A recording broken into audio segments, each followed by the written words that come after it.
Welcome back to the Midweek Update.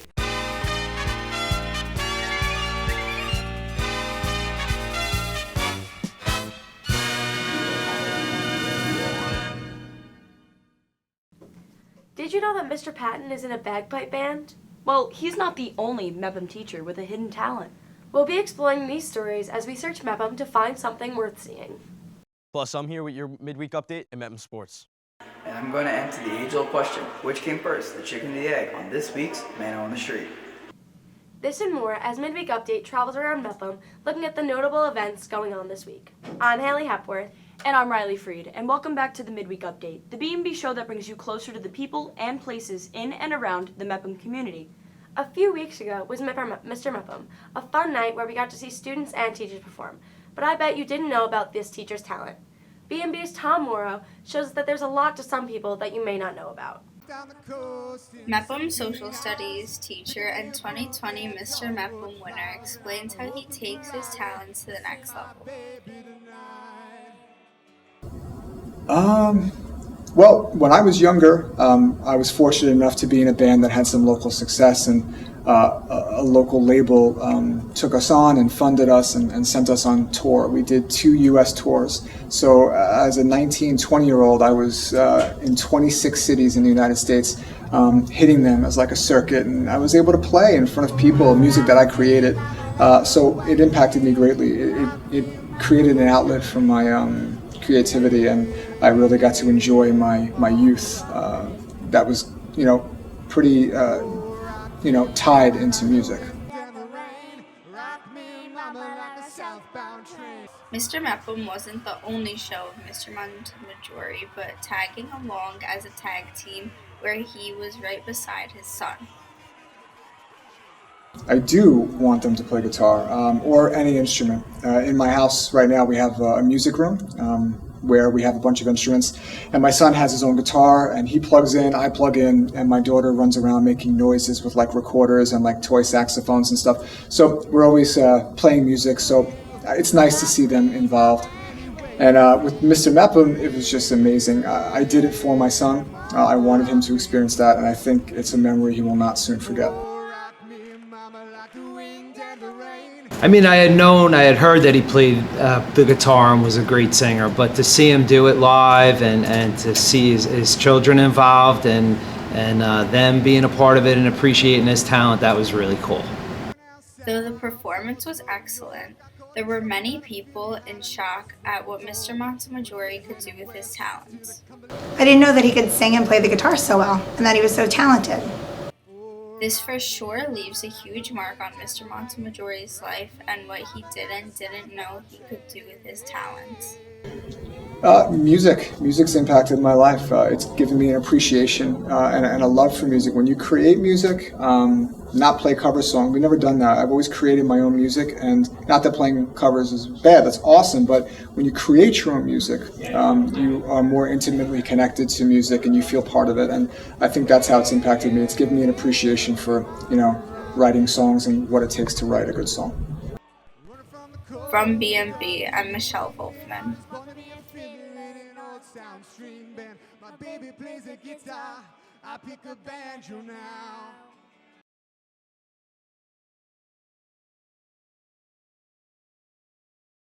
I never knew Mr. Montemajorie was so talented.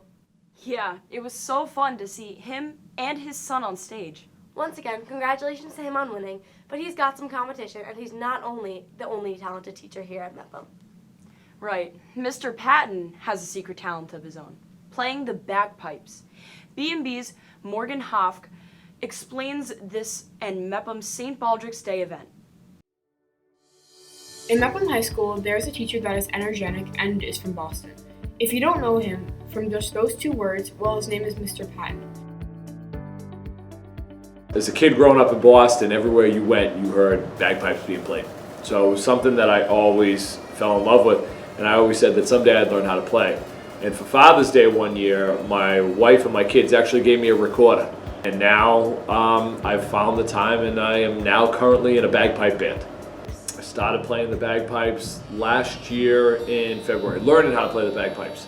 I picked up my first chanter, And once a week I go down to the American Legion. I am in the Amityville Highland Pipe and Drum Band, and it's an American Legion band. And you know, at 40 years old, I've made some really nice new friends, and it's been cool to be able to have my family come to some of these events and see me and meet other families. So I think it's had a real positive impact on my family. If you want to see Mr. Patton play bagpipes, then you need to go to St. Baldricks this year. St. Baldricks is an event that we've done at Mepham High School now. I believe we're coming up on our 10-year anniversary that we've had at Mepham. And the goal of St. Baldricks is trying to raise funds and awareness to try to end childhood cancer. It became kind of real when one of our best friends and co-workers and a very important member of our community, Miss Jackie Geller, her daughter was diagnosed with cancer. So we kind of made it kind of touched home a little bit more, and we made a promise that Ms. Geller said that the word childhood cancer shouldn't exist. Those two words shouldn't be. So we kind of made a pledge at Mepham High School that we wouldn't stop doing St. Baldricks until we end childhood cancer. Looks like he makes everyone pretty happy, but many people don't know the other side of Mr. Patton. What does he do after school when he's not helping the community? Regular day after school is driving home very quickly to take care of the kids. The last couple of years after retiring from coaching the varsity hockey program here at Bellmore-Merrick, now I am a dad as a dad can be. I go to gymnastics practices, I go to swim meets, I coach basketball very poorly, I coach lacrosse, and I am basically an Uber after school. I'm someone that always wanted to see what I could do by trying things, you know, whether it was coaching hockey, whether it was running marathons, or now it's like, can I learn to play a musical instrument when I have no musical talent? So it's impacted me in a good way because it's something to work for. From B&B, I'm Morgan Hafke. Wow, St. Baldricks seems like an amazing event. On a completely unrelated note, we're joined here in the studio by Luke Melfa, one of the hosts of the brand new show, What's Poppin Pirates. What can you tell us about What's Poppin Pirates? It's almost like a comedic take on the morning announcements. We'll have 2 segments. It's hosted by me and Ava Scheffler, the weather person. So, yeah, I don't want to give too much away. Where and when can we find them? First episode is being shot this Friday, and it will be on YouTube this weekend. Speaking of fun times at Mepham, here's B&B's Tom Mauro to look at this week in Mepham sports. Thanks, guys, and a busy week ahead of us. The boys basketball team took on Garden City last night, capturing their 12th win overall and 7th in the conference. Senior Jack Fontanetta had a big night for Mepham, where he dropped 21 and 15 out of 21 points coming from the three-point line. Junior Mekhi Beckett also added 16, and their next game is tonight against MacArthur at 6:30, and on Friday, B&B will be there to cover the action against New Hyde Park at 6:15.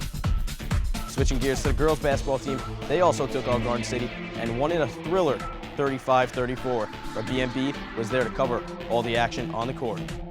B&B's player of the game and also leading scorer for Mepham, Haley Guerrero, dropped 17, and junior Julie Robinson also added a double-double of her own, where she had 11 points and 10 rebounds. We knew that we had to come out even stronger than we did, and we didn't want to go into overtime again, so we had to put our full effort towards this game and all we had left.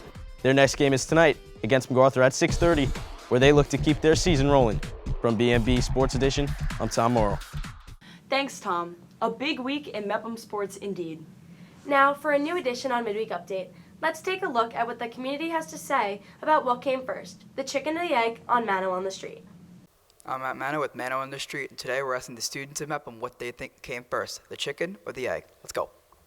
All right, so today we're going with the hard-hitting question. Which came first, chicken or the egg? Egg.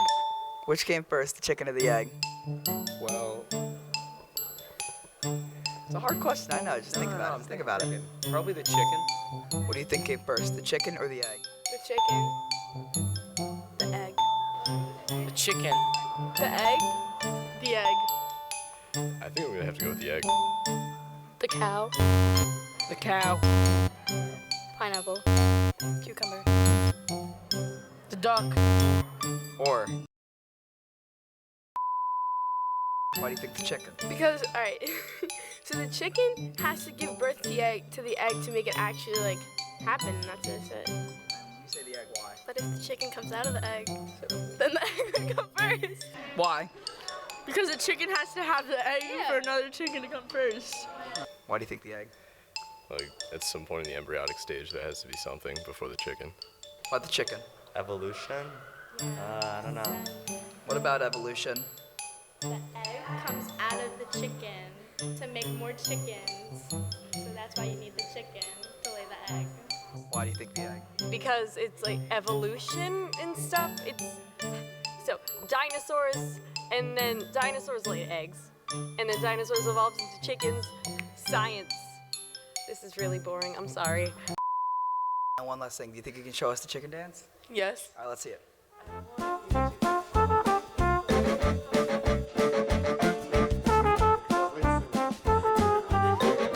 Go.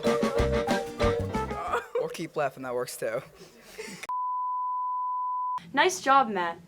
I'm glad we could finally get some closure on that question. So that's it for this week's Midweek Update. We'll be back next week with all new stories from around the BMCHSD to bring you inside the parts of the community we don't always get to see. If you haven't heard, the B&B Breakfast at Applebee's has been rescheduled for February 9th. We hope to see you there starting at 8 a.m. You can get tickets from any B&B cast or crew member. You can also join B&B next Wednesday evening, February 12th at Chipotle in Merrick for a BM burrito. Just tell them you're there to support B&B and help send us to DC. Until then, I'm Haley Hepworth. And I'm Riley Freed. And we'll see you next midweek.